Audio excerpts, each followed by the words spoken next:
The crystal chandeliers cast a golden glow that seemed to touch everyone but me. I stood in the corner of the ballroom, my back pressed against the wall as if I could somehow dissolve into the cream-colored wallpaper. The champagne in my glass had gone flat, much like my hopes for the evening. I hadn't wanted to come to this charity gala in the first place, but my roommate Liv had insisted. "You need to network, Emma," she'd said, thrusting the invitation at me. "My cousin can't go, and these tickets cost a fortune. You've been hiding since that disaster with Jason. It's been 6 months. 6 months since I'd discovered my fiancé had been leading a double life. 6 months of working double shifts at the upscale restaurant downtown to make rent after moving out of our shared apartment. 6 months of feeling invisible. And tonight I was quite literally invisible, despite the black dress I'd splurged on. Simple but elegant. Hugging what few curves I had, not a single person had approached me in the 2 hours I'd been here. Liv had disappeared with some hedge fund manager 30 minutes after arrival. I took another sip of warm champagne and winced. The ballroom of the Meridian Hotel hummed with conversation and laughter. The air thick with expensive perfume and the scent of money. Women dripped with diamonds, and men in tailored suits exchanged business cards along with practiced smiles. Everyone seemed to know exactly where they belonged. Everyone except me. A waiter passed by, and I placed my glass on his tray, ready to find Liv and tell her I was leaving. That's when I felt it. A shift in the atmosphere, like the air before a storm. The crowd near the entrance parted like the Red Sea. Conversation faltered for a brief moment before resuming at a higher, more excited pitch. I pushed myself up on my toes, curiosity momentarily overriding my desire to escape. A group of men had entered, all in impeccable suits, but it was the one at the center who commanded attention. Even from across the room I could sense his authority. Tall, with broad shoulders that filled out his midnight blue suit to perfection, he moved with the fluid grace of a predator. Dark hair, artfully tousled, framed a face that belonged on a Renaissance painting, all sharp angles and perfect symmetry. "That's Nathaniel Russo," whispered a woman standing nearby to her companion. "I didn't know he was back in the country." "Apparently he's been keeping a low profile," her friend replied. "They say he's taken over all of his father's businesses." The way she hesitated on the word businesses made my skin prickle. I didn't need any further explanation. Everyone in the city knew the Russo name, though it was rarely spoken above a whisper. I should leave. Now. But my feet refused to move as I watched him scan the room. He nodded at a few people, stopped briefly to shake hands with others, all while his entourage, 3 men whose bulky frames suggested they weren't selected for their conversational skills, maintained a careful perimeter around him. For a fleeting, absurd moment, I imagined those dark eyes finding me in my corner, but I quickly dismissed the thought. Men like Nathaniel Russo didn't notice women like me. They noticed the willowy models or sophisticated heiresses who were currently circling him like exquisite sharks. I finally managed to tear my gaze away and push off from the wall. Time to find Liv and escape this world where I so clearly didn't belong.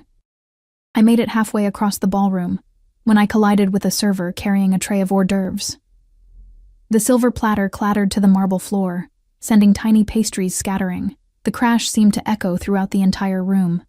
"I'm so sorry," I gasped, dropping to my knees to help gather the ruined food. My cheeks burned as I felt dozens of eyes turn toward the commotion. This was exactly why I didn't belong here.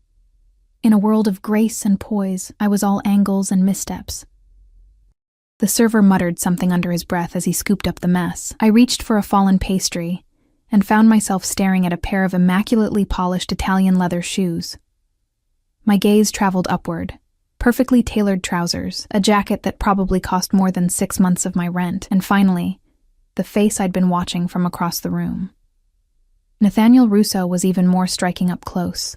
His eyes weren't just dark, they were bottomless, like looking into deep water. A hint of stubble shadowed his jaw, somehow making him look both dangerous and irresistible. "Are you all right?"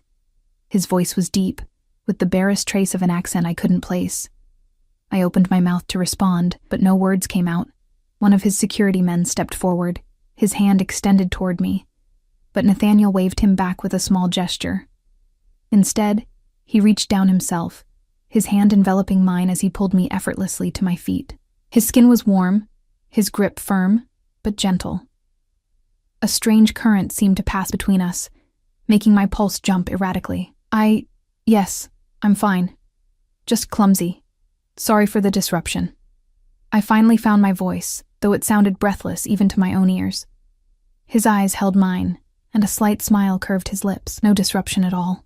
The server had finished cleaning up and disappeared, but Nathaniel hadn't released my hand. I became acutely aware that we were standing in the middle of the ballroom, with curious glances being cast our way. I gently tried to pull my hand back, but his grip tightened just enough to prevent me from escaping.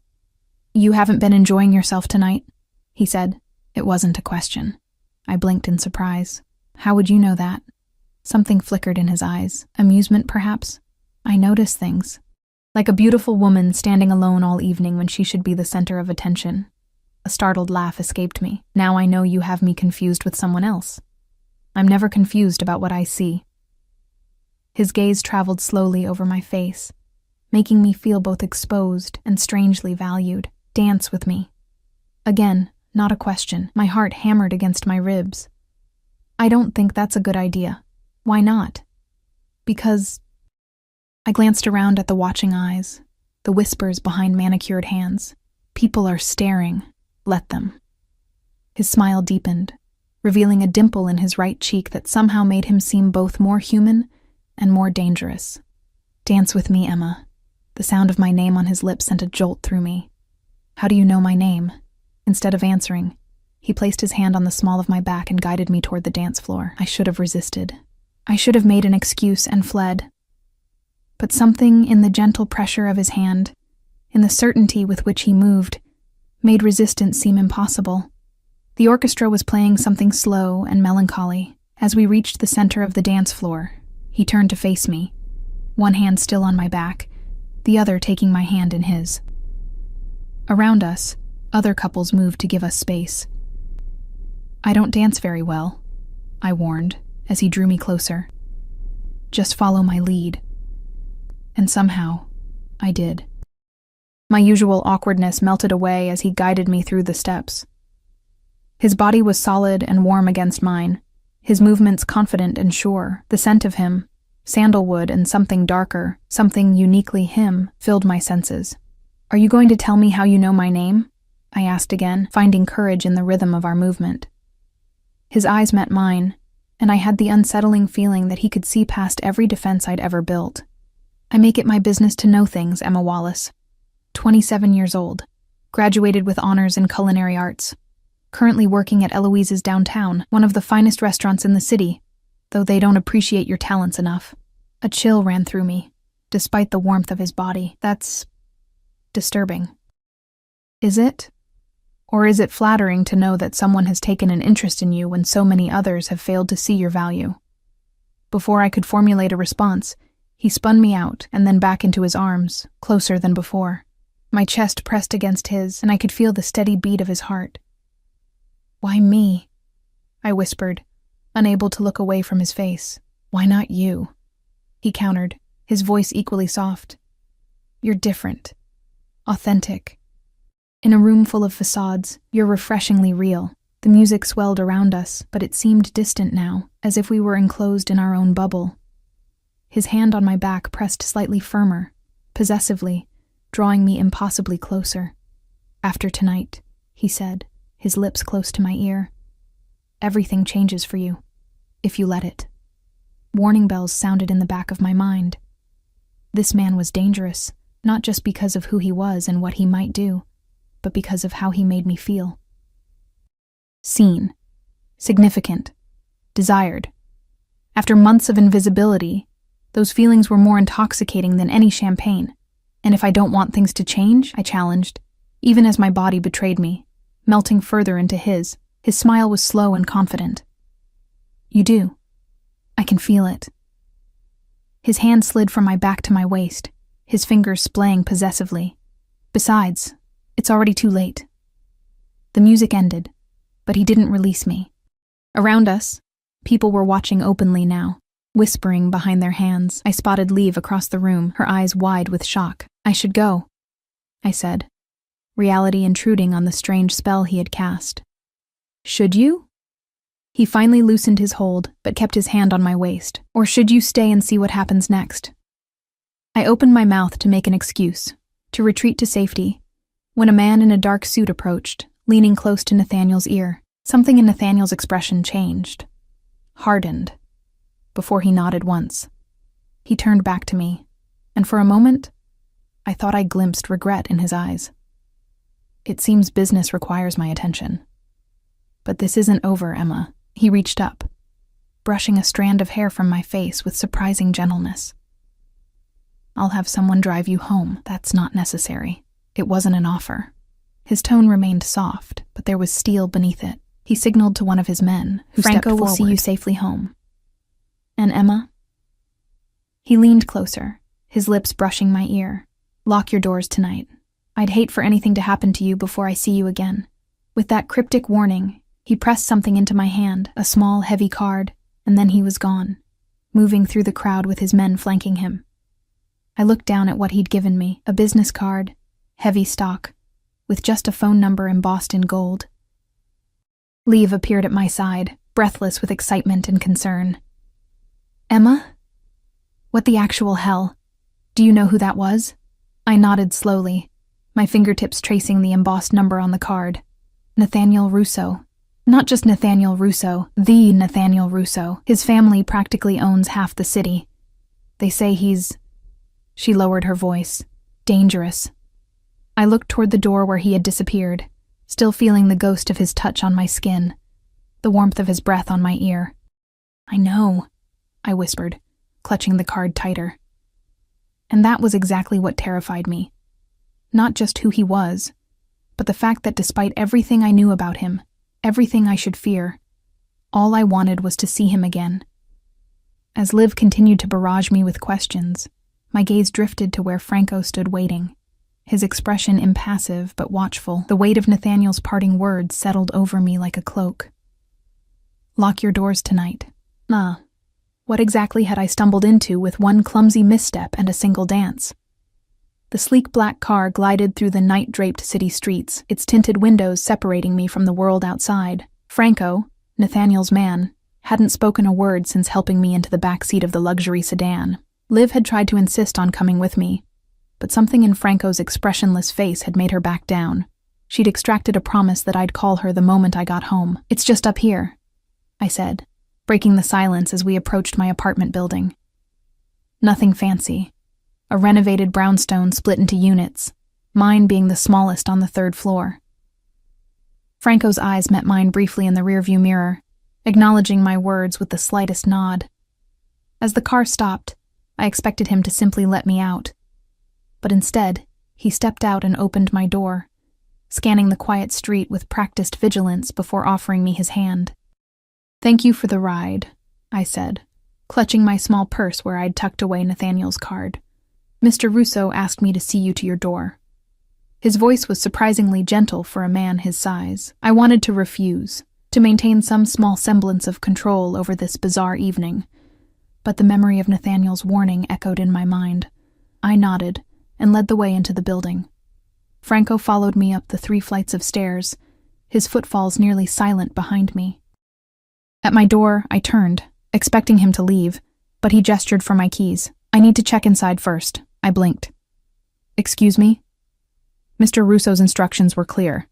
I need to make sure your apartment is secure before I leave. A chill ran down my spine. Why wouldn't it be secure? Franco's expression remained unchanged. It's just a precaution. Reluctantly, I handed over my keys. He entered first, moving through my small apartment with surprising efficiency, checking the bathroom, the bedroom, even opening my closet doors. Only then did he nod, apparently satisfied. Lock up behind me, he said, returning my keys. Don't open the door unless you know who's on the other side. He paused, then added, Mr. Russo will contact you soon. After he left, I triple-locked my door, my mind spinning. I leaned against the wall, trying to process the events of the evening. My phone buzzed. Liv, as promised, checking that I'd made it home. I reassured her I was fine, deflecting her questions with a promise to talk tomorrow. Alone in my apartment, I kicked off my heels and padded to the kitchen, pouring a glass of water with shaking hands. The business card sat on my counter, the gold number catching the light. What was I supposed to do with it? Call him? Wait for him to contact me? And why me? The question kept circling back. I was nobody. A line cook with dreams of my own restaurant someday, currently just trying to make ends meet after my ex had left me with nothing but debt and trust issues. Men like Nathaniel Russo didn't notice women like me, yet he had. Not just noticed, he'd sought me out, known my name, details about my life. The thought sent another shiver through me. This one not entirely from fear. I carried my water to the window and looked out at the city lights. Somewhere out there, Nathaniel Russo was going about his business, whatever that entailed. The thought should have frightened me more than it did. Sleep proved elusive that night. Every creak of the old building, every distant car horn had me sitting up in bed, heart racing. When I finally drifted off near dawn, I dreamed of dark eyes and strong hands guiding me through an endless dance. Morning came with gray light, filtering through my blinds and the incessant beeping of my alarm. For a moment, I lay there, wondering if the previous night had been some elaborate fantasy.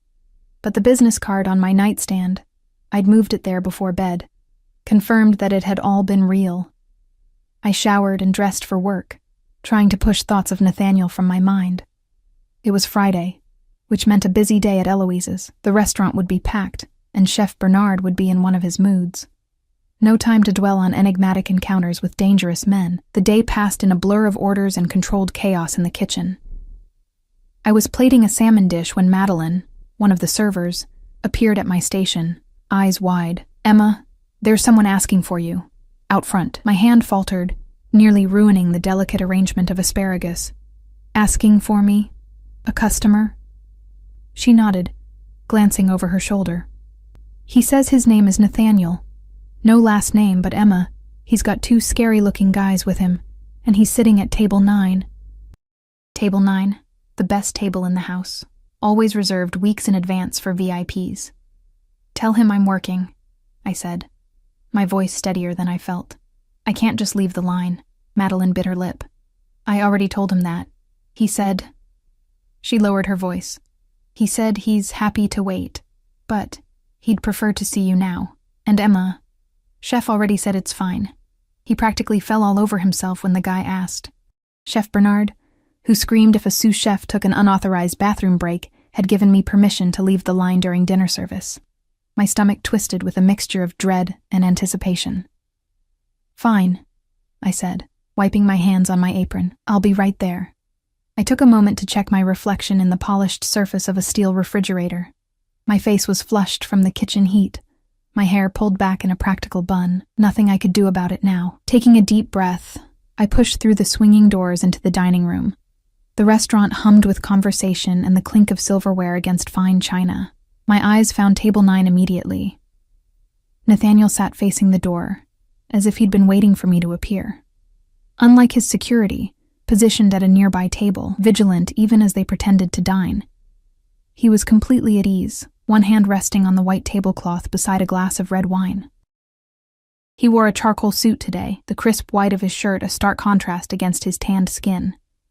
When he saw me, his lips curved into that same confident smile I remembered from the night before.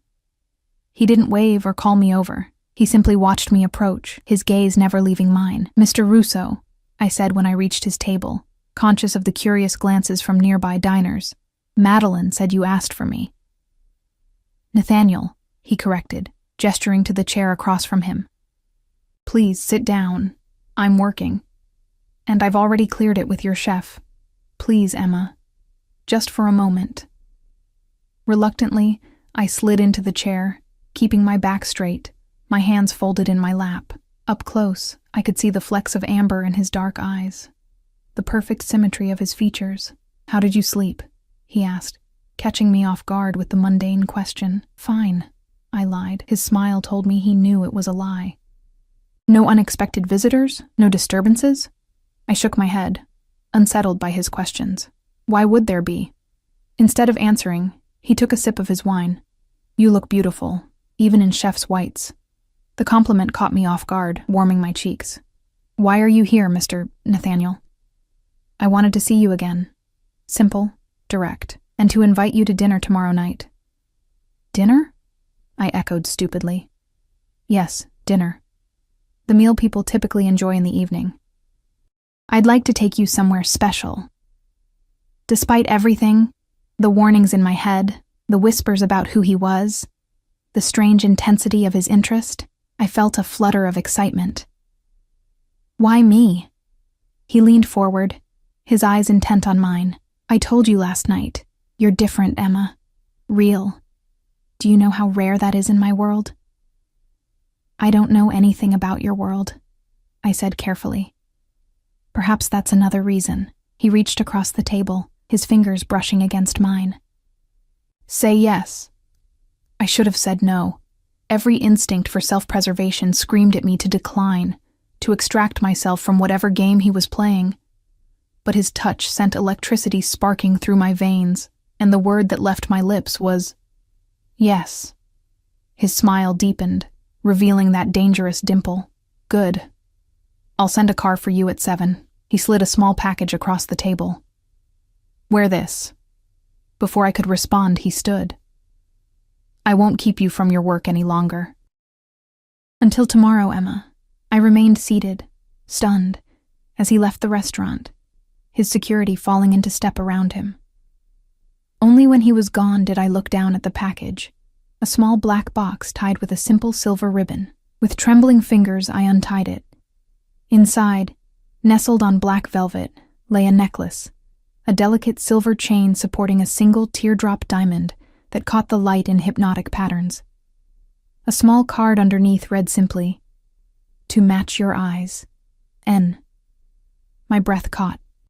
The necklace was exquisite, undoubtedly expensive, and accepting it would mean something, an acknowledgement of whatever was developing between us, a step into his world. Holy shit, Madeline whispered, appearing beside me. Is that real?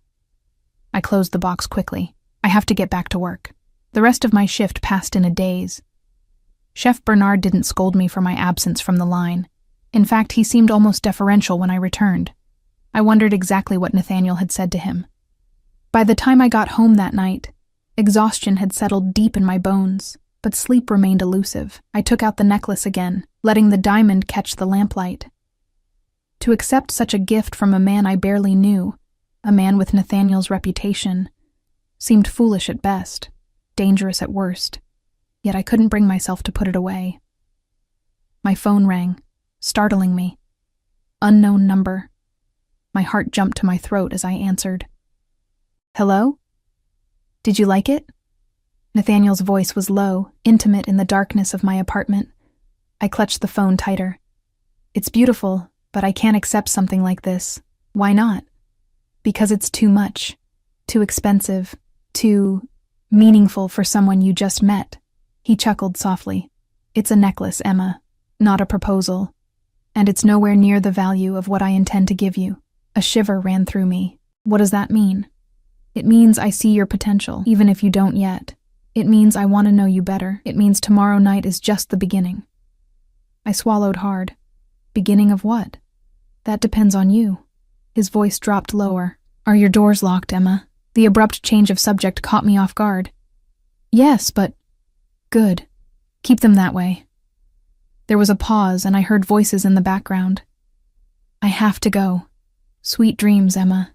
The line went dead, leaving me staring at the phone, the necklace still clutched in my other hand. What was I getting myself into? Saturday dawned bright and clear, but my mind was anything but.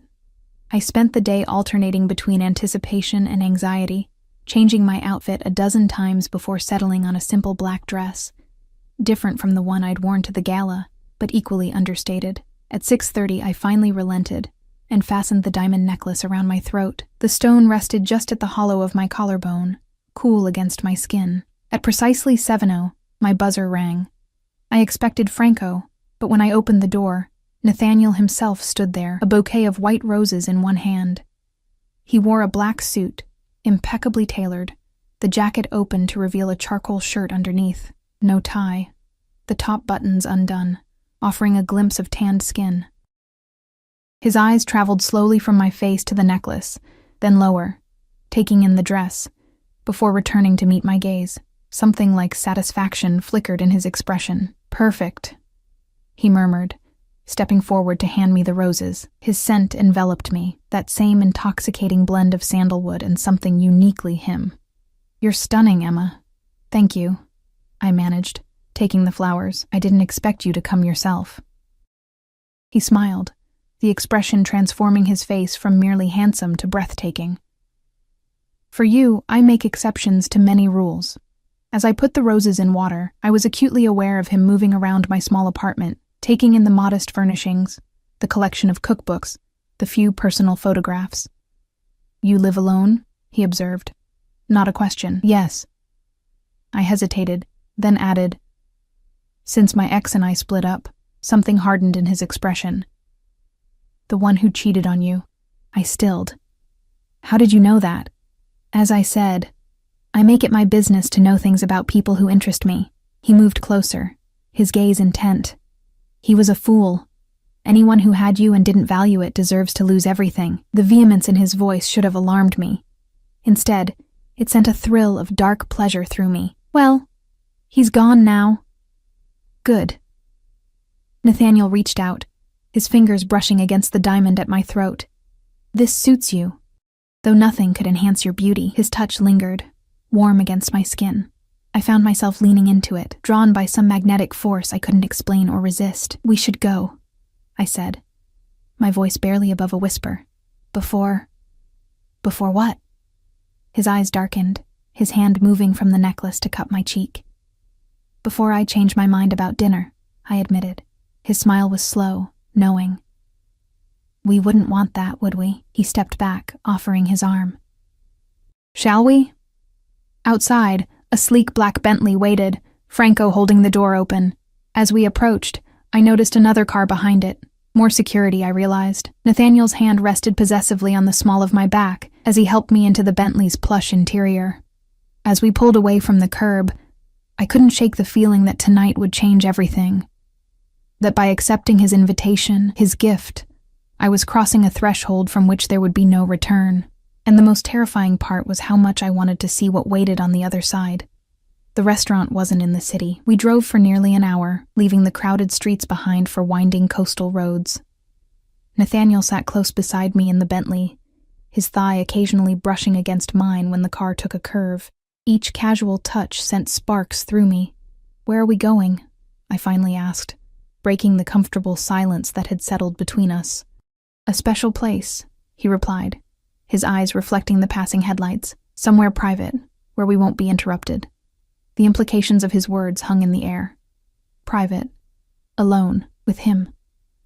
"Are you nervous?" he asked, his voice low. "Should I be?" His lips curved into that now familiar smile. "Not with me, Emma. Never with me." Eventually, the car turned down a narrow lane bordered by ancient oak trees. Their branches formed a canopy overhead, dappling the moonlight. At the end of the drive stood a stunning cliffside villa, its white stone walls glowing against the night sky. Lights illuminated a terraced garden that appeared to spill right to the edge of the sea. "Is this yours?" I asked, unable to keep the awe from my voice as Franco opened the door for us. "One of my properties," Nathaniel said, helping me from the car. "I prefer it for special occasions." His hand returned to the small of my back, warm and possessive, as he guided me toward the entrance. The massive wooden doors swung open before we reached them, revealing a slender man in a black suit. "Good evening, Mr. Russo," he said, bowing slightly. "Everything is prepared as you requested." "Thank you, Joseph." Nathaniel's tone was cordial, but carried an unmistakable note of authority. We stepped into a soaring entryway, marble floors gleaming beneath a crystal chandelier. The villa was a perfect blend of old-world elegance and modern luxury, with arched doorways leading to glimpses of sumptuous rooms beyond. Joseph disappeared, and I realized we were now completely alone. No security visible, though I had no doubt they were nearby. "Come," Nathaniel said, taking my hand. "I want to show you something before dinner." He led me through the villa to a set of glass doors that opened onto a stone terrace. The night air was cool and salt-tinged, carrying the rhythmic sound of waves crashing against the cliffs below. The terrace had been transformed into a private dining paradise. A table set for two, surrounded by hundreds of candles and hurricane lamps that flickered in the gentle breeze. White roses, matching those he'd brought to my apartment, spilled from crystal vases. This is... Words failed me. Too much? He suggested. Watching my reaction carefully, I shook my head. Beautiful. Like something from a dream. His eyes softened as he looked at me. That's precisely what I wanted to give you tonight. A dream. He pulled out my chair, and I sat, still taking in the breathtaking setting. The table overlooked the ocean, the horizon a distant line where black sea met star-strewn sky. Joseph reappeared with a bottle of champagne, pouring 2 glasses before retreating silently. Nathaniel raised his glass. To new beginnings. I hesitated only briefly before touching my glass to his. To new beginnings. The champagne was exquisite, like liquid gold bubbling on my tongue. Nathaniel watched me over the rim of his glass, his eyes reflecting the candlelight. Tell me something you've never told anyone else, he said unexpectedly. The request caught me off guard. Why? Because I want to know you, Emma. Not the version of yourself that you show the world. The real you. I considered his request, taking another sip of champagne for courage. I sabotaged my ex-fiancé's application to culinary school, I admitted. We were both applying to the same prestigious program. There were only 2 spots available, and he'd been awful to me that week, criticizing my techniques, my ideas. So I may have accidentally spilled coffee on his application and then rewritten it with a few key errors. Nathaniel's eyebrows rose. And did he get in? No, but I did.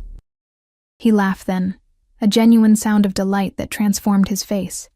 Remind me never to cross you in the kitchen. Your turn, I said, emboldened by his reaction.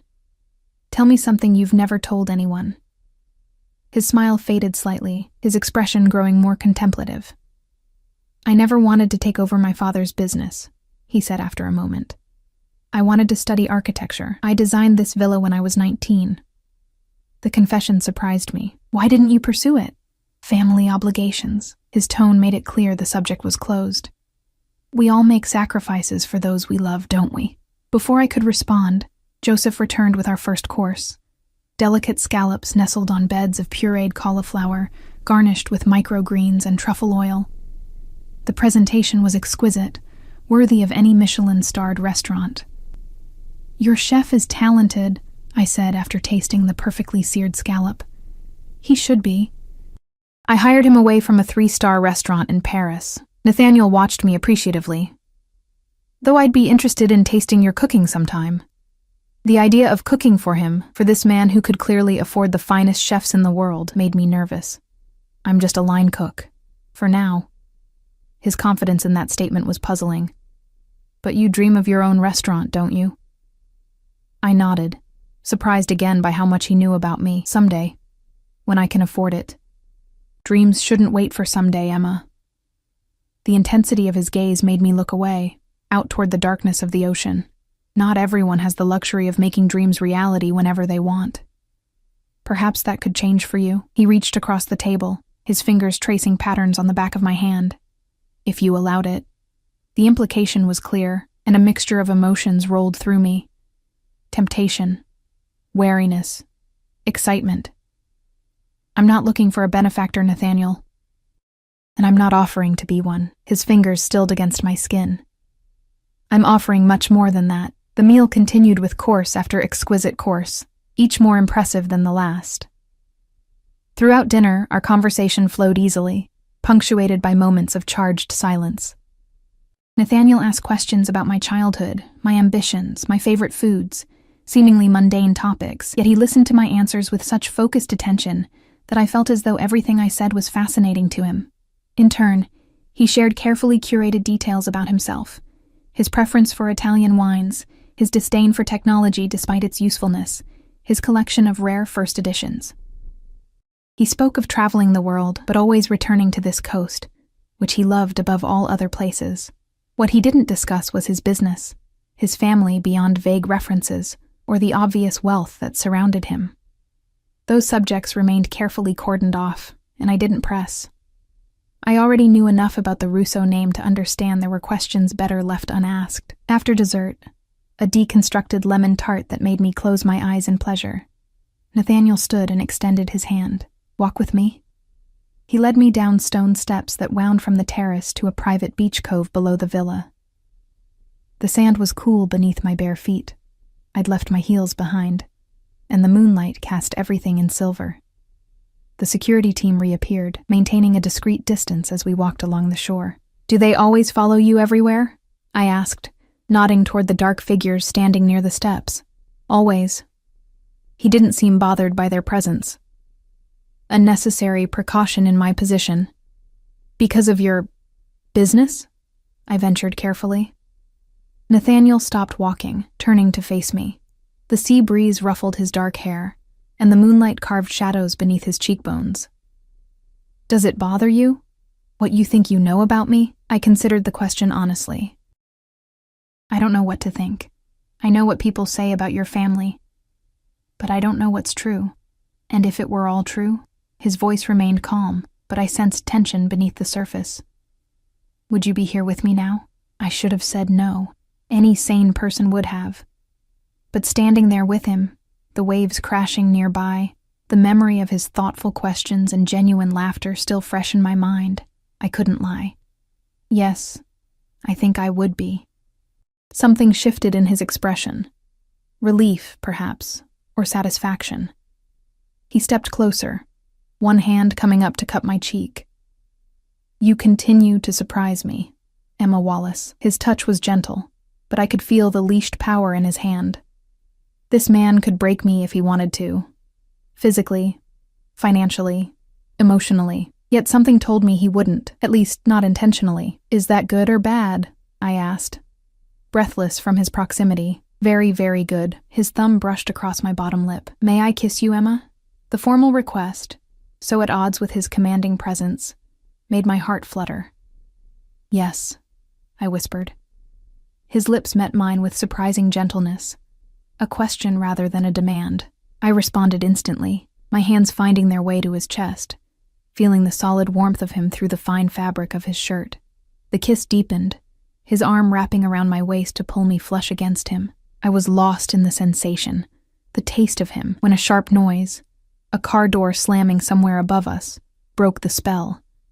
Nathaniel pulled away slightly, his breathing as uneven as my own, but his eyes immediately scanning our surroundings. One of his security men was approaching rapidly. "Sir, there's a situation that requires your attention."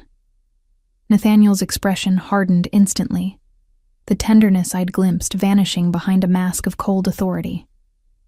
"Take Ms. Wallace back to the villa." "I'll join her shortly." "Nathaniel?" I questioned, suddenly uneasy. He turned back to me, his features softening slightly. "It's nothing for you to worry about. Business that can't wait, unfortunately. Go with Franco. He'll see that you're comfortable until I return." Before I could protest, he pressed a swift, hard kiss to my lips, and then was striding away, already pulling a phone from his pocket. Franco materialized at my side, respectfully offering his arm to escort me back up the cliff path. In the villa, Joseph served me another glass of champagne in a luxurious sitting room, then discreetly withdrew. I sank into a plush sofa, my mind replaying the kiss, the abrupt interruption, the immediate change in Nathaniel's demeanor. What kind of business demanded his attention at this hour, on a Saturday night? I knew the answer, or at least I thought I did. The Russo family didn't make their fortune through legal enterprises, if even half the rumors were true. I wandered the room, champagne in hand, examining the artwork on the walls, original pieces, I was certain, by masters I recognized. On a side table sat a collection of framed photographs. Curious, I moved closer. Most showed a younger Nathaniel, with an older man who shared his strong jawline and penetrating gaze. His father, I presumed. In one, they stood on the very terrace where we'd dined tonight, arms around each other's shoulders, smiling. Another photo caught my attention. Nathaniel, perhaps in his early 20s, with his arm around a beautiful dark-haired woman. They were dressed formally, her in a stunning red gown, him in a tuxedo. The way they looked at each other spoke of intimacy, of history. An unexpected pang of jealousy shot through me. Who was she? An ex-girlfriend? Someone still in his life? My sister, Sophia. I jumped, nearly spilling my champagne. Nathaniel stood in the doorway, watching me with an unreadable expression. I'm sorry, I said quickly. I didn't mean to pry. He crossed the room to stand beside me, picking up the photograph. No need to apologize. This was taken at her engagement party, 5 years ago. A shadow crossed his face. She lives in Milan now, with her husband and their son. You miss her, I observed, hearing the wistfulness in his tone. Every day. He set the photo down carefully. She's the only family I have left. And your father? I asked softly, nodding toward the other photographs. Nathaniel's expression closed off. Passed away 3 years ago. Heart attack. He took the champagne flute from my hand, setting it aside before capturing my fingers in his. But I didn't come back to discuss my family. I came to apologize for the interruption. Is everything okay? I ventured. Your business is handled. His tone made it clear the subject was closed. And now I can focus on what's truly important tonight. His eyes traveled over me possessively. You. The intensity of his gaze made me shiver. It's getting late, I said, though I made no move to pull my hand from his. Perhaps you should have Franco drive me home. Stay. The single word hung between us, fraught with meaning. Nathaniel. Not for that, he clarified, though the heat in his eyes suggested that wasn't far from his mind. It's a long drive back to the city, and it's already past midnight. Stay here. The villa has 6 bedrooms. You can have whichever one you choose. The offer was tempting. The thought of returning to my small apartment after this night of luxury and moonlit kisses held little appeal. And yet, I don't have anything with me. No change of clothes, no toothbrush. His smile was confident, as if he'd expected this objection. The master suite has a dressing room fully stocked with everything you might need. I keep it prepared for unexpected stays. The implication that other women had unexpectedly stayed here sent another jolt of jealousy through me. Nathaniel must have read it in my expression, because he pulled me closer, his free hand tilting my chin up. Don't misunderstand me, Emma. I've never brought anyone else here. This place is private. Special. His thumb traced my jawline, like what's happening between us. I searched his face for signs of deception, but found only sincerity, and that now familiar intensity that made my pulse quicken. One night, I conceded. His smile was triumphant. I'll show you to your room. He led me through the villa to a wing I hadn't seen before, eventually opening double doors to reveal a stunning suite. A massive 4-poster bed dominated the space, draped in crisp white linens. Floor-to-ceiling windows showcased the moonlit ocean, and a fireplace crackled with welcoming flames. This is the master bedroom, I realized aloud. The best room in the house, he confirmed. Nothing but the best for you, Emma. He showed me the adjoining dressing room, where clothing in various sizes hung in perfect order, and the marble bathroom with its sunken tub and shower large enough for several people. Everything you need should be here, he said, leaning against the doorframe as I explored the space. If not, just call for Joseph. I turned to face him, suddenly aware that we were alone in his bedroom, the massive bed just feet away. And where will you sleep? There are other bedrooms, he said, though his eyes told a different story. Unless you'd prefer I stayed. My face flushed at his directness. I think separate rooms would be best. For tonight. For tonight, he repeated, a promise in the words. He pushed off from the doorframe and approached me slowly, like a predator stalking prey. But his touch, when he reached me, was gentle, his fingers skating along my bare shoulder, up my neck to cradle my face. Sweet dreams, Emma. His kiss was brief but intense, leaving me breathless when he pulled away. At the door, he paused, looking back at me with an expression I couldn't quite decipher. Lock this behind me, he instructed, his tone suddenly serious. Don't open it for anyone but me. The second reminder about locked doors in as many days. Are you expecting trouble? Something flickered in his eyes. No. But in my world, it pays to be cautious. After he left, I did as he asked, turning the heavy lock with a decisive click.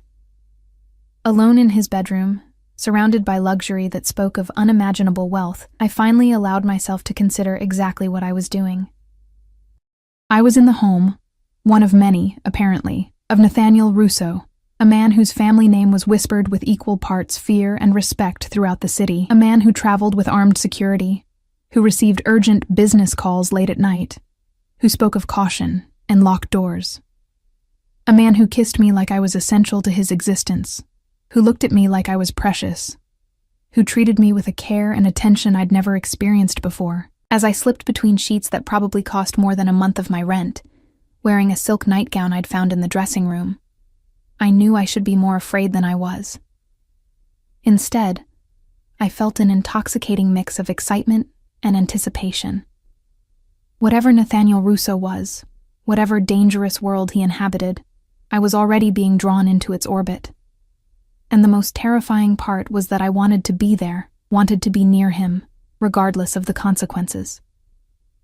Sleep came surprisingly easily, the sound of distant waves lulling me into dreams of dark eyes and gentle hands and a life very different from the one I'd always known. I woke to sunlight streaming through windows I'd forgotten to close, and the distant cry of seagulls.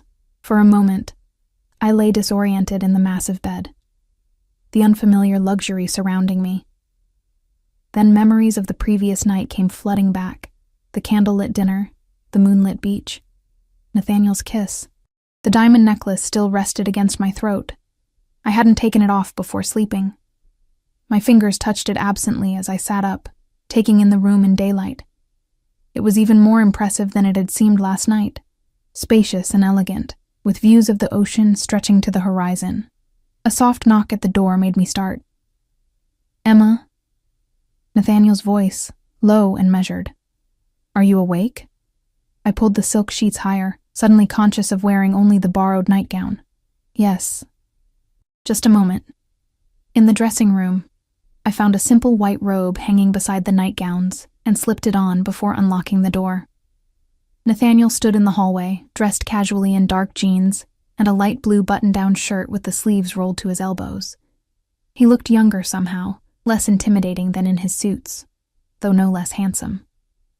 His hair was slightly damp, as if he'd recently showered. "Good morning," he said, his eyes moving appreciatively over me in a way that made heat rise to my cheeks. "I hope you slept well."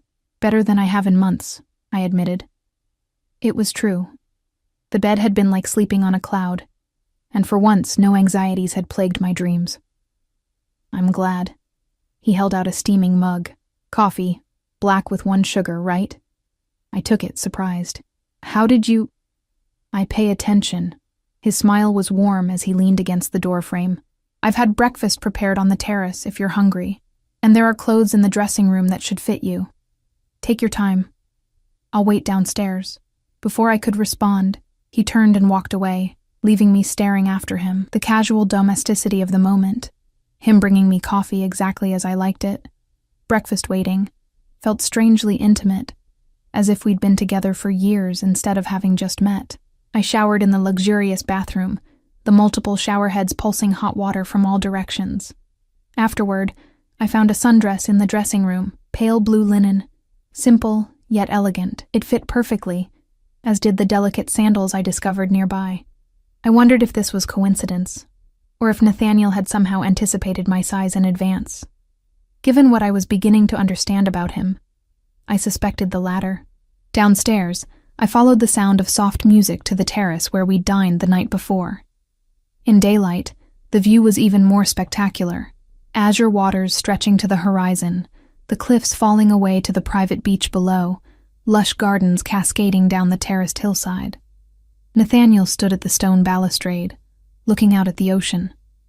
He turned at the sound of my footsteps, and something in his expression as he took me in made my breath catch. Appreciation, yes, but something deeper, more possessive. "The dress suits you," he said, approaching to take my hand. He brought it to his lips, his eyes never leaving mine, "though I find myself preferring you in diamonds." His glance at the necklace I still wore made me self-conscious. I should have taken it off before sleeping. No. I like seeing it on you. His thumb traced circles on my palm. I like the idea of you wearing something I gave you while you sleep. The simple statement carried an undercurrent of possession that should have alarmed me. Instead, it sent a thrill down my spine. This man, powerful, dangerous, commanding, wanted me to wear his gift, to carry a piece of him with me even in sleep. Breakfast was laid out on a table beneath a pergola draped with wisteria.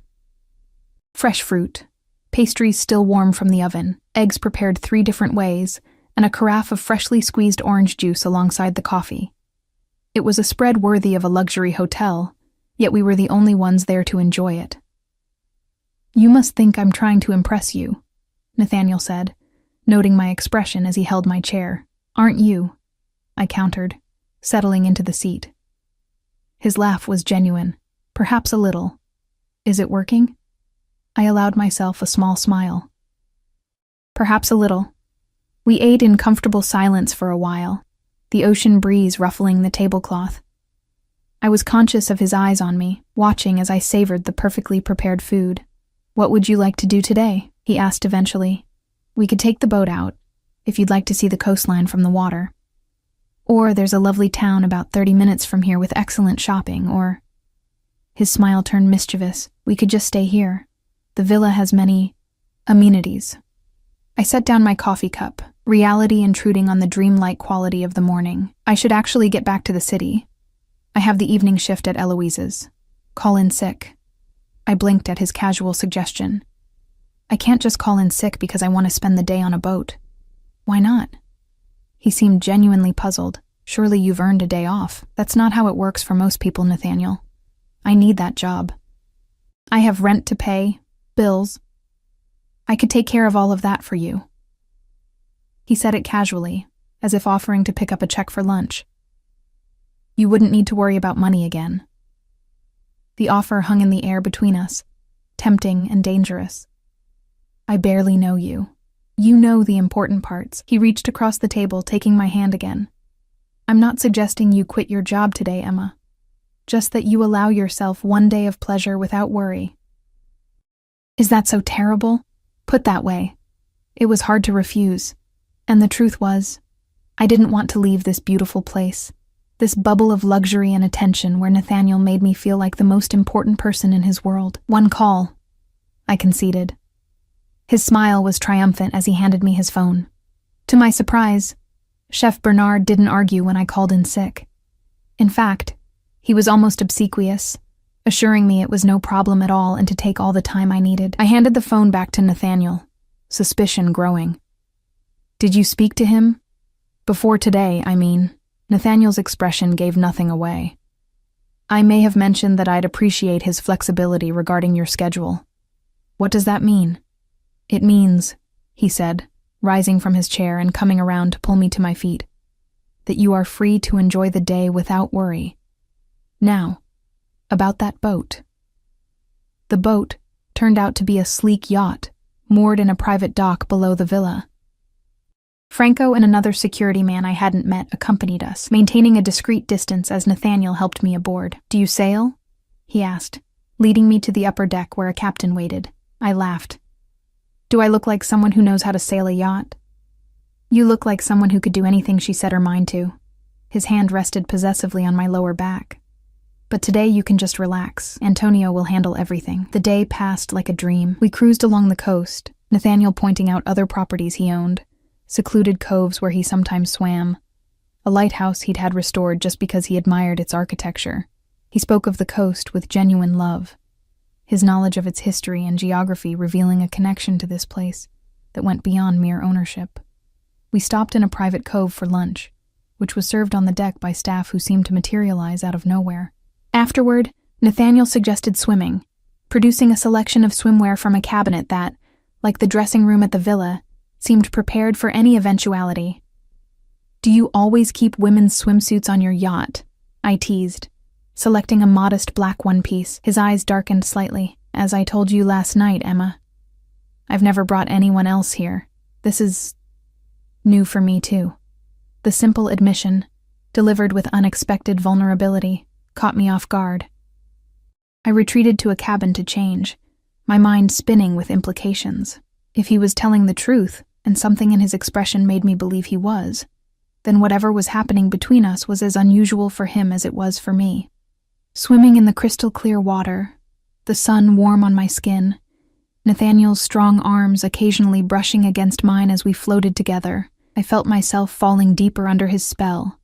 He was attentive, intelligent, genuinely interested in my thoughts and dreams. When I spoke of my ambition to own my own restaurant someday, he asked insightful questions about my vision, my preferred cuisine, how I would design the space. "You could do it now, you know," he said, as we lounged on the yacht's deck afterward, the sun beginning its descent toward the horizon. "Open your own place. There's a location in the West District that would be perfect. A former bistro with an excellent kitchen already installed. It's been vacant for months." I sat up, pushing my damp hair from my face. "How do you know about that?" "I own the building." He said it casually, his eyes half closed against the sun. "You own half the city," I muttered. He chuckled. "Not quite half. A significant portion, though." He reached out, his fingers tracing a drop of water down my arm. "The space could be yours. Renovated however you like, ready to open within a month." The offer was so tempting that for a moment I couldn't breathe. My own restaurant. My dream, suddenly within reach. But reality quickly reasserted itself. I can't afford to lease a space in the West District, let alone renovate and staff a restaurant. "I'm not talking about you leasing it." His eyes opened fully now, focused on mine with that intense gaze that seemed to see right through me. "I'm talking about giving it to you." I stared at him. "Why would you do that?" "Because I can." He sat up, moving closer until his face was inches from mine. "Because I want to see you succeed. Because you have extraordinary talent that's being wasted at Eloise's." His hand came up to cup my cheek. "Because I want to see you smile the way you're smiling right now at the mere thought of it." My heart raced. No one had ever believed in me like this. Offered me something so perfectly aligned with my dreams. It was overwhelming and suspicious. "What would you want in return?" I asked, my voice barely above a whisper. His thumb brushed over my bottom lip. "Just you, Emma. Your time, your attention, your trust." "My trust," I repeated, searching his face. "That's a lot to ask from someone in your position." Understanding flickered in his eyes. He knew exactly what I was asking. "I would never hurt you, Emma. Never betray your trust. What I do, who I am, that part of my life would never touch you. Can you really promise that?" Instead of answering, he leaned forward and kissed me. Unlike our first kiss on the beach, this one held nothing back. His lips claimed mine with passionate intensity, his hand sliding into my hair to hold me in place as his mouth moved over mine. I responded with equal fervor, my arms wrapping around his neck, my body arching toward his. When he finally pulled away, we were both breathing hard. "I can promise to protect you," he said, his voice rough with desire. "With everything I have, with my life if necessary." The vehemence in his voice should have frightened me. Instead, it sent a thrill of dark pleasure through me. This powerful, dangerous man was offering me not just material things, a restaurant, financial security, but his protection, his focus, his devotion. Was that what I saw in his eyes? "I don't need your protection," I said, trying to maintain some semblance of independence despite the way my body still hummed from his kiss. His smile held no humor. "Everyone needs protection in this world, Emma. You just haven't realized it yet." We returned to the villa as the sun was setting, casting golden light across the cliffs. Despite my protests that I needed to return to the city for work the next day, Nathaniel convinced me to stay for dinner. "One more meal," he'd said, his fingers entwined with mine. "Then I'll have you driven back tonight if that's what you truly want." I agreed, telling myself it was the promise of another exquisite meal rather than the reluctance to leave his side that swayed me. While I showered and changed into a simple black dress I found in the seemingly endless dressing room, Nathaniel took a business call. I could hear the low murmur of his voice from the bedroom, his tone different from when he spoke to me. Harder, more commanding, a reminder of who he really was outside this romantic bubble we'd created. Dinner was served in a different location this time, a more intimate setting in a glass-walled room that jutted out over the cliff edge, giving the impression of dining suspended above the sea. Candles again. Soft music. White roses. Nathaniel waiting for me with that now familiar look of appreciation and hunger. The conversation flowed as easily as the wine, but there was an undercurrent of tension between us now, a sense of decisions pending. I hadn't given him an answer about the restaurant, and he hadn't pressed, but the offer hung between us, tantalizing and complicated. "Come back to the city with me tonight," I said impulsively as dessert was served. "See my world for a change." Surprise flickered across his face. "Your apartment?" I nodded. "It's small and nothing special, but it's mine. I want you to see it. Really see it. Not just the quick impression you got yesterday." He considered this, his head tilting slightly. "You want me to understand where you come from?" "Yes." I reached across the table, taking his hand in a reversal of our usual dynamic. "If whatever this is between us is going to continue, you should know me. The real me. Not just who I am when surrounded by all this." I gestured at the luxury enveloping us. Something softened in his expression. "I'd like that." After dinner, while arrangements were being made for our return to the city, I wandered onto the terrace for one last look at the moonlit ocean. The night was clear, stars scattered across the velvet sky, the sea a dark, shifting presence below. I sensed rather than heard Nathaniel join me. His arm slipped around my waist from behind, pulling me back against his chest. I leaned into him, allowing myself to enjoy the solid warmth of him, the sense of security his embrace provided. "Thank you," I said softly. "For what?" "For this weekend. For showing me all of this." I gestured at the magnificent villa, the stunning view. "It's been like living in a dream." His lips brushed my temple. "It doesn't have to end." I turned in his arms to face him, placing my palms against his chest. "Reality is waiting for us in the city. My job. Your business. We can't stay in this bubble forever." "No," he agreed, his hands settling on my hips. "But we can create new bubbles. Moments like this.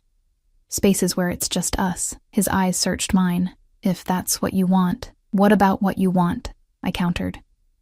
"You're offering me so much, Nathaniel.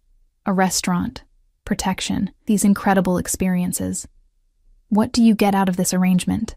A shadow crossed his face. "Is that how you see it? An arrangement?" "I don't know what to call it," I admitted.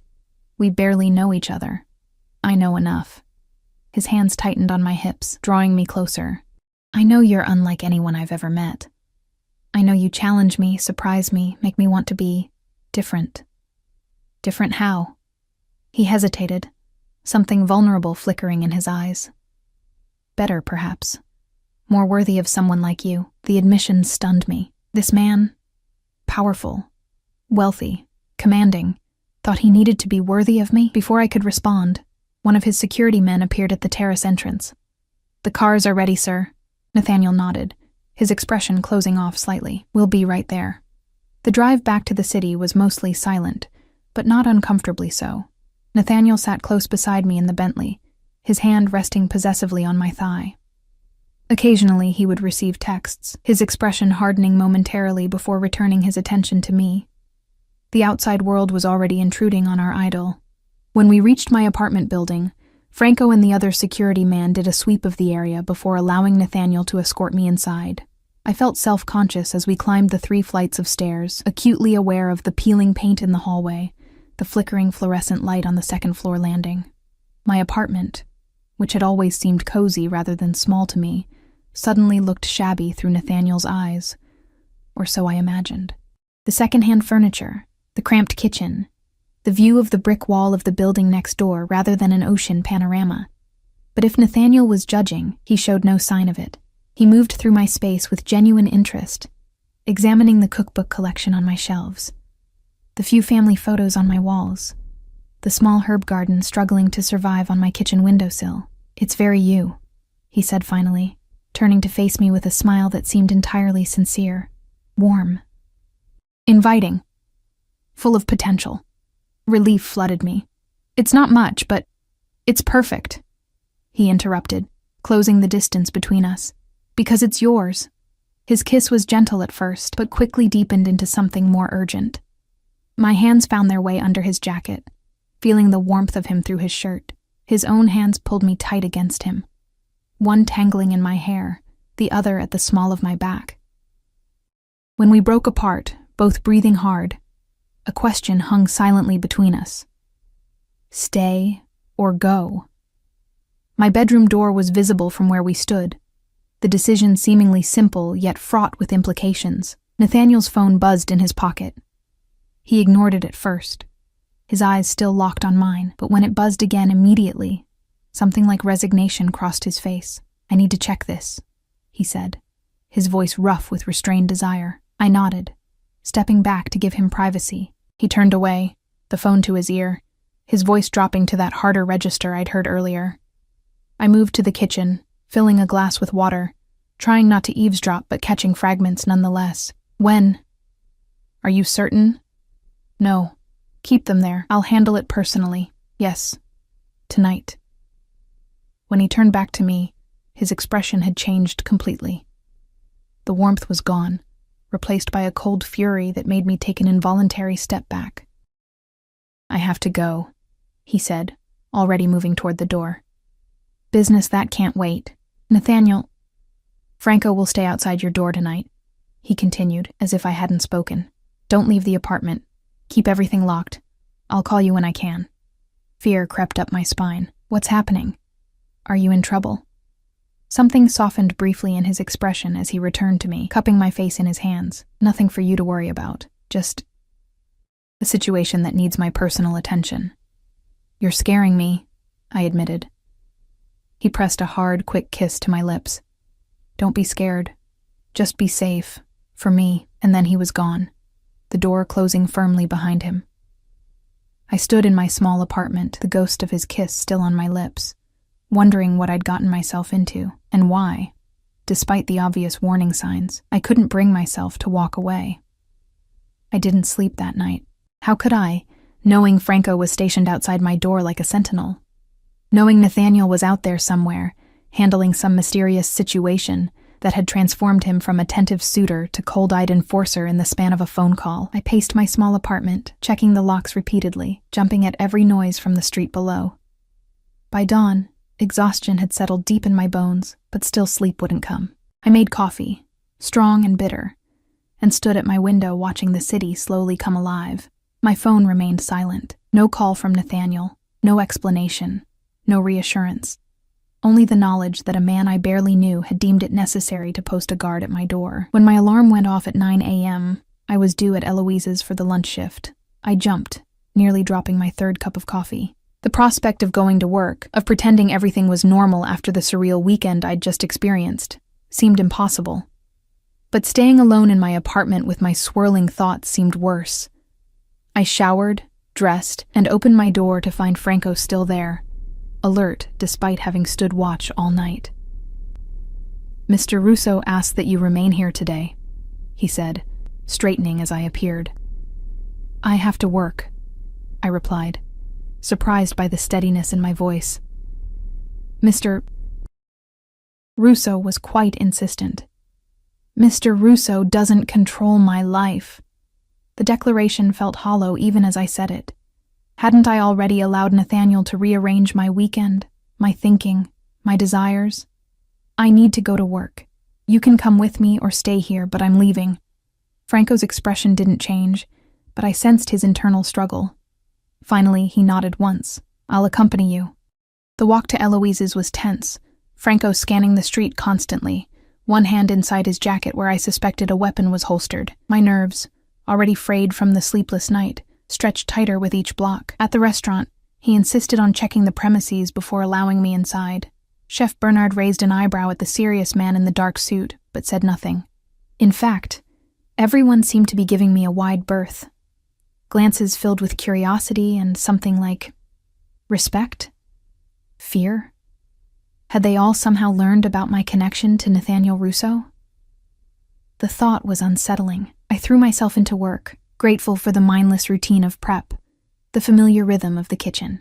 Franco had taken a seat at the bar, his eyes constantly moving, his presence a stark reminder that whatever normal life I'd had before meeting Nathaniel was already slipping away. Halfway through my shift, Madeline appeared at my station, her expression a mixture of excitement and concern. "There's someone asking for you," she said in a low voice. "Table 12. My heart leapt, thinking it might be Nathaniel, but Franco's lack of reaction suggested otherwise. "Who is it?" "He wouldn't give his name, just said he was an old friend." She glanced toward the dining room nervously. "He looks important. Expensive suit, really intense eyes." I wiped my hands, untying my apron. "I'll be right back." Franco stood as I emerged from the kitchen, but I waved him back. "I'm just checking on a table. I'll be visible the whole time." Table 12 was in a corner, partially concealed by a decorative screen. As I approached, I saw a man sitting alone, his back to the wall, giving him a clear view of the entire restaurant. He was perhaps in his 50s, silver threading through his dark hair, his face handsome in a weathered way. His suit was indeed expensive, his demeanor that of someone accustomed to command. "You asked for me?" I said, stopping a cautious distance from the table. He looked up, and something in his gaze, calculating, assessing, reminded me jarringly of Nathaniel. "Ms. Wallace, please join me." "Do I know you?" His smile didn't reach his eyes. "No, but I know quite a bit about you. I'm Vincent Caruso." The name meant nothing to me, but something in his tone suggested I should recognize it. I remained standing. "What do you want?" "To talk about Nathaniel Russo." He gestured to the empty chair across from him. "Please, this concerns your safety." At the mention of Nathaniel, I glanced toward Franco, who was watching us intently from the bar. He hadn't intervened, which meant either he didn't recognize this man as a threat, or he hadn't noticed who I was speaking with. Reluctantly, I sat. "What about Nathaniel?" Vincent leaned forward slightly. "You've become quite close to him in a very short time." "That's none of your business," I said, making to stand again. "Did you know," he continued as if I hadn't spoken, "that the last woman Nathaniel showed interest in ended up disappearing, vanished without a trace?" Ice spread through my veins. "You're lying." "Am I?" He removed a phone from his pocket, sliding it across the table. On the screen was a photo of a beautiful blonde woman, smiling at the camera, Valerie Klein. She was seeing Nathaniel for about 3 months. Then she started asking questions about his business, about certain inconsistencies she'd noticed. She disappeared 2 days later. I pushed the phone back toward him, my hand trembling slightly. "Why are you telling me this?" "Because Nathaniel Russo is not who you think he is." Vincent's voice dropped lower. "He's dangerous, Ms. Wallace, not just because of his business dealings, but because of what he's become. His father was ruthless but fair. Nathaniel," he shook his head, "he's unpredictable, volatile, and he's developed an unhealthy obsession with you." "How do you know anything about me?" I demanded, fear giving way to anger. "My business interests occasionally overlap with the Russo families. We've been competitors for many years." He produced a business card, sliding it across the table like he had the phone. "If you ever need help, if you ever feel unsafe, call this number, day or night." Before I could respond, I sensed movement beside the table. Franco had appeared, his expression hard as he stared down at Vincent. "Mr. Caruso," he said, his tone flat. Mr. Russo would consider this conversation unwelcome. Vincent smiled thinly, standing and buttoning his jacket. "I was just leaving." He turned to me, his expression grave. "Remember what I said, Ms. Wallace. The offer stands." After he left, Franco turned to me. "What did he want?" I hesitated, the business card clutched in my palm. "Just to talk. About Mr. Russo." It wasn't a question. Franco's eyes narrowed. "Mr. Caruso and Mr. Russo are not friends, Emma. You would be wise to stay away from him." "I didn't seek him out," I said defensively. "He came here, and now he's gone." Franco's tone softened slightly. "For your own safety, you should tell Mr. Russo about this conversation when he returns. When, not if." The simple word provided a measure of reassurance I hadn't realized I needed. "When will that be?" "Soon." Franco checked his watch. "Are you finished with your shift?" "Mr. Russo asked that I bring you to the penthouse when you're done." "The penthouse?" "His residence in the city. I thought of my small apartment, the sleepless night I'd spent there, the lingering fear that had followed me all day. Then I thought of Vincent Caruso's warnings. The photo of the blonde woman, the implication that Nathaniel was somehow responsible for her disappearance. Who should I trust? The man who had swept into my life with gifts and promises, who made me feel seen and valued in a way no one ever had before? Or the stranger with grave warnings and talk of disappearances? "I'll need to go home first," I said finally. "To change clothes." Franco nodded. "Of course." At my apartment, I quickly packed an overnight bag, my mind still spinning with Vincent's accusations. I slipped his business card into my wallet, not sure why I was keeping it, but unable to throw it away. The drive to Nathaniel's penthouse took us to the most exclusive part of the city, a gleaming tower of glass and steel overlooking the river. Security was extensive, a guarded gate to the private parking area, keycard access to the elevator, cameras everywhere. Franco used a code to access the penthouse level, the elevator opening directly into a marble-floored foyer. "Mr. Russo will be back soon," Franco said, showing me into a massive living area with floor-to-ceiling windows showcasing the spectacular city view. "Make yourself comfortable.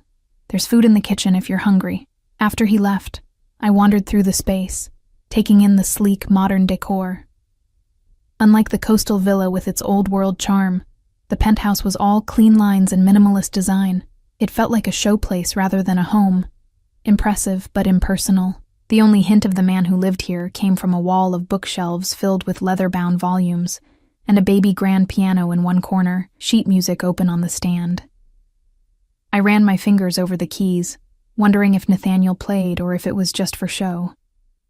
Chopin, Nocturne in E-flat major. I spun around to find Nathaniel standing in the doorway, watching me. He looked exhausted, dark circles under his eyes, his usually immaculate appearance slightly disheveled. Still handsome, still commanding, but visibly worn. "You play?"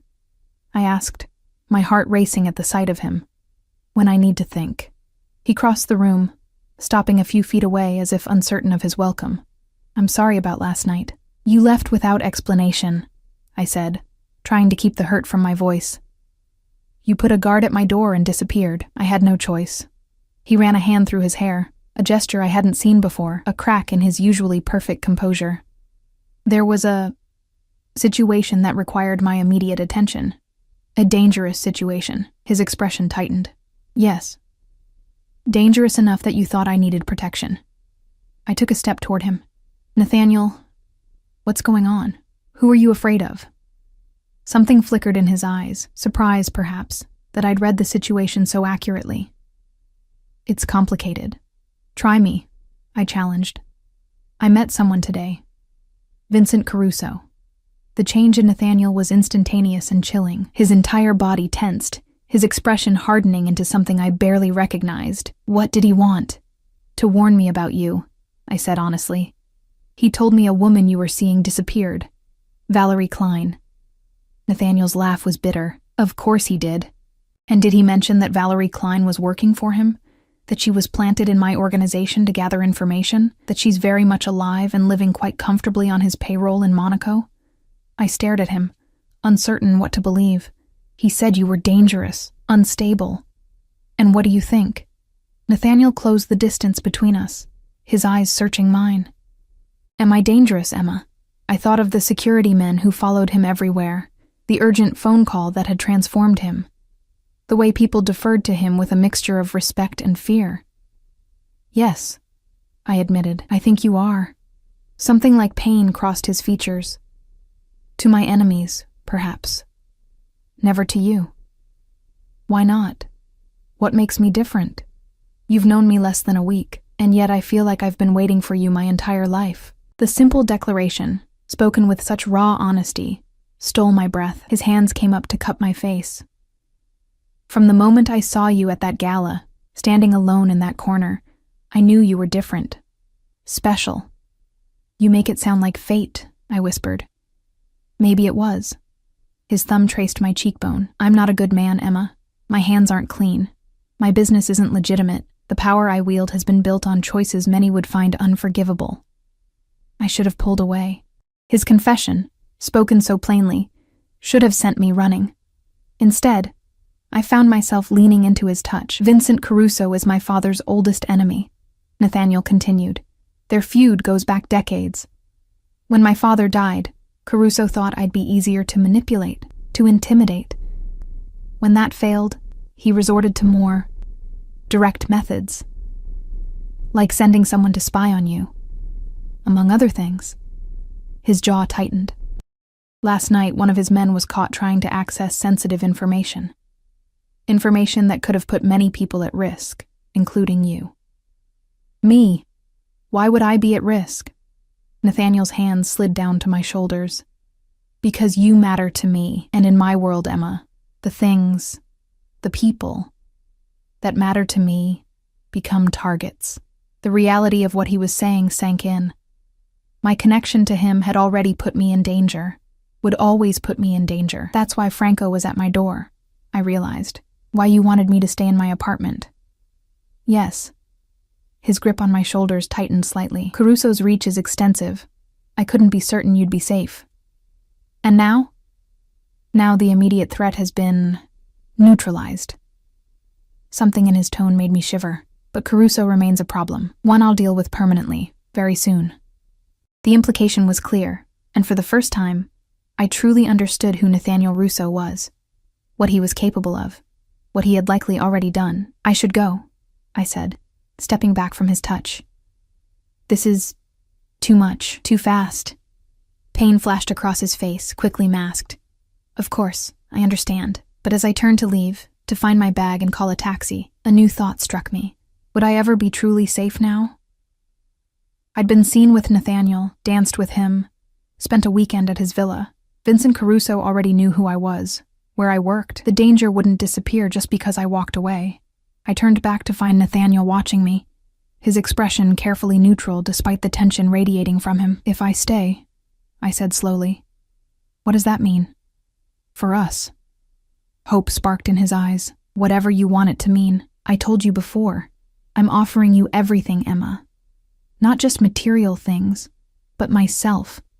All of me. Even the parts that frighten me. He approached cautiously, as if afraid I might bolt. I will never let you see the darkest parts. I promise you that. They will never touch your life. Can you really keep that promise? I challenged.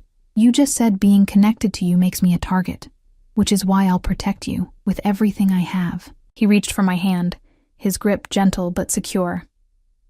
I can give you a life most people only dream of, Emma. Safety, luxury, your own restaurant, anything you desire. All I ask in return is your trust, your loyalty. And if I wanted more, the question surprised even me. What if I wanted all of you, Nathaniel? Not just the charming man who brings me coffee in the morning or takes me sailing, but the man who makes those midnight business calls. The man who neutralizes threats. Something dangerous and thrilling flickered in his eyes. You don't know what you're asking for. Maybe not, I admitted, but I'm not naive. I know who you are, what your family does, and I'm still here. He studied me for a long moment, as if seeing me anew. Then, decision made, he pulled me against him, his kiss desperate and claiming. I responded with equal fervor, my arms winding around his neck, my body molding to his. When we broke apart, both breathless, he pressed his forehead to mine. Stay with me tonight, he whispered. Let me show you what you mean to me. I knew I was standing at a crossroads. One path led back to my old life, safe, predictable, ordinary. The other led into Nathaniel's world of luxury and danger, power and passion. There would be no going back once I chose.